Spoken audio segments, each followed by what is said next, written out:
There is a verse that says that some ayah are mutashabih. Does that mean that there are metaphors in the Quran? And how can we know which verses are metaphors?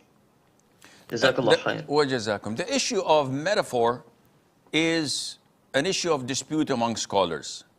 Some scholars like Shaykh al-Islam bin Taymiyyah and those who followed him, such as Muhammad al-Amin al-Shanqiti, may Allah have mercy on him, the compiler of Adwa al-Bayan, and many, many Salafi scholars, say that there are no metaphors in the Quran where a metaphor means something and it refers to something else.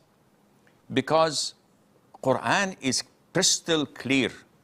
It was revealed in an Arabic tongue, language, which is understood by everyone.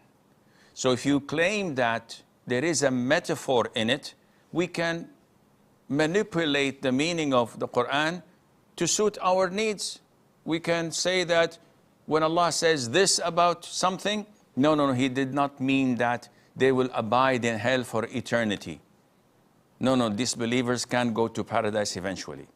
And we can manipulate so many things, including the attributes of Allah Azza wa Jal. So the face does not mean the face. The hand of Allah Azza wa Jal does not mean an actual hand, and Allah does not have a hand. Allah said He has a hand. So no, this is the metaphor. And they come to every single thing and they twist it by saying it's a metaphor. So these scholars say we don't have metaphors. Then when you read the Quran, you come to a very handful phrases where some would argue and say, this is a metaphor.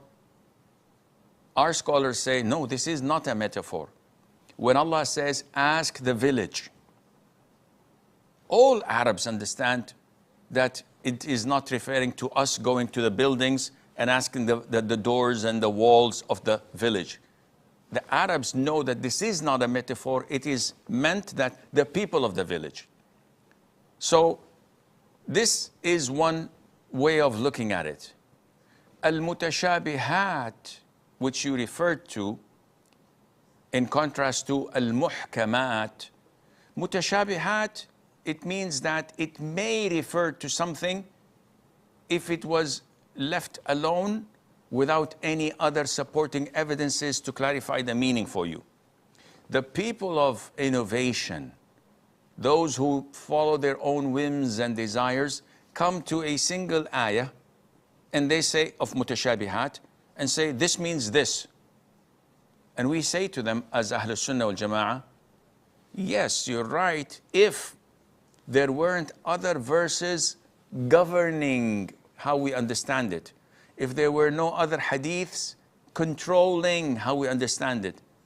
But to come and isolate it from the rest of the text and trying to make your own understanding to it, no, this is the way of innovation and following your whims and desires. And this is what will lead you to being part of the 72 sects.